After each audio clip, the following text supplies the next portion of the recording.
Hey folks, welcome to English 242, British Lit Part 2. So this week we're going to look at William Wordsworth and our Romantic period in England. So Romanticism encompasses a lot of social, political context as well as things dealing with nature. So in order to think about the Romantic period, we need to think about what's going on during that time period in England. So it's this time of great change. When we're looking at the 1770s, 1780s, 1790s, this is a period of great, not just social change, but also political change. We also have war.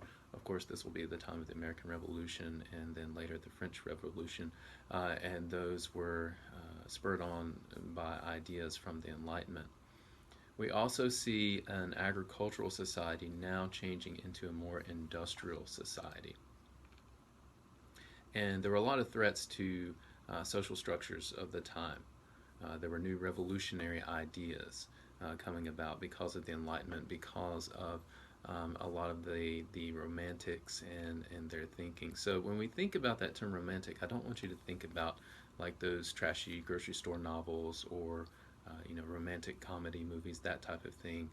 It doesn't necessarily have to deal with dating or love or romance. The Romantic period is dealing more with the idea of nature and getting back to nature and finding strength from normal everyday things.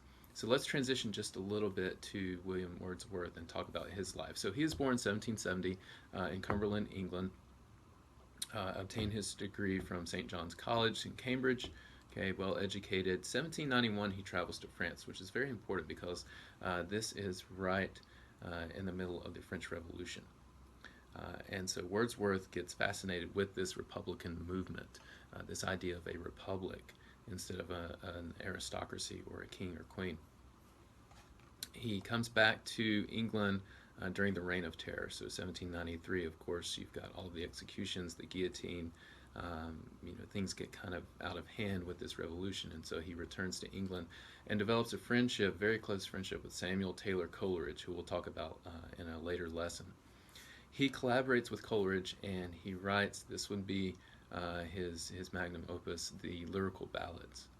So the Lyrical Ballads, we're just going to read the preface to that, which is very important because the preface, okay, the preface, of course, this short section that comes before the actual main piece, is kind of this manifesto, this laying down of the platform of ideas on English Romanticism and what poetry is to these romantic poets and authors. He also writes poems in two volumes, The Excursion, The Prelude, but Lyrical Ballad, that will be his main work.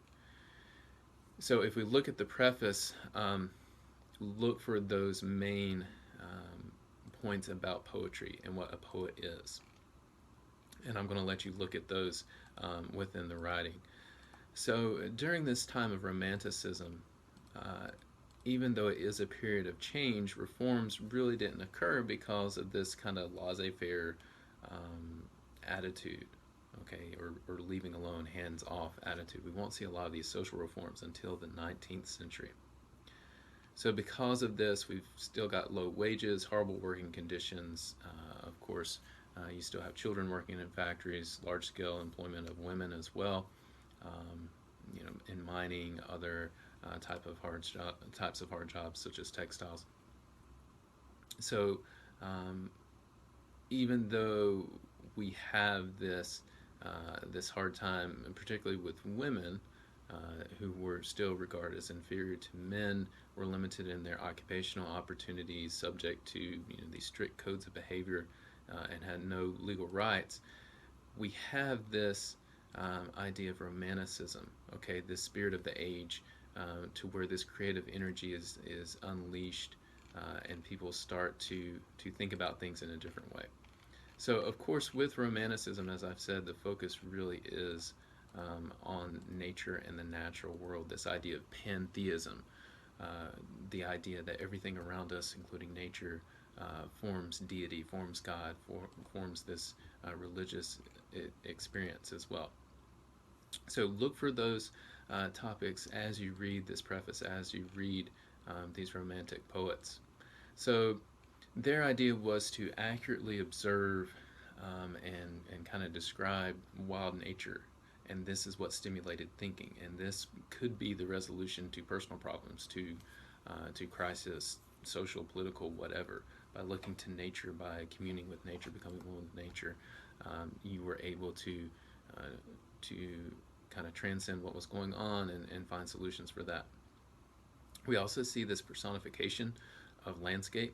So uh, you'll see mountains, you'll see rivers, streams given human qualities, or see them as revealing some sort of nature of God. And so being close with nature helped humanity bring out its own goodness. We also see this plain style, if not of writing, then of idea. So humble, kind of rustic, traditional subject matter, plain style. That's the principal subject and the medium of their poetry. Okay, the commonplace, the uh, humans' sense of wonder about simple things, about nature, about ordinary things that come up.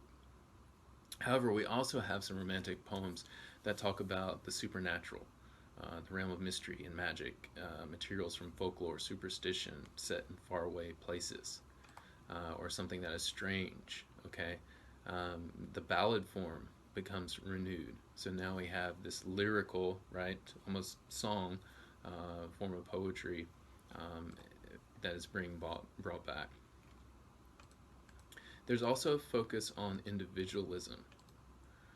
So great belief kind of in these democratic ideals, this idea of agency among men and women, having free thought, an outcry against tyranny. So even though we still have this oppression, particularly of women and lower class citizens at the time, we still have this idea of individualism coming out in Romanticism. So what I want you to do is I want you to go ahead and read Preface to Lyrical Ballads. Okay, look at Wordsworth's autobiography in your book. Okay, read through those, post to the forum, and go ahead and see what you think about the Romantic period.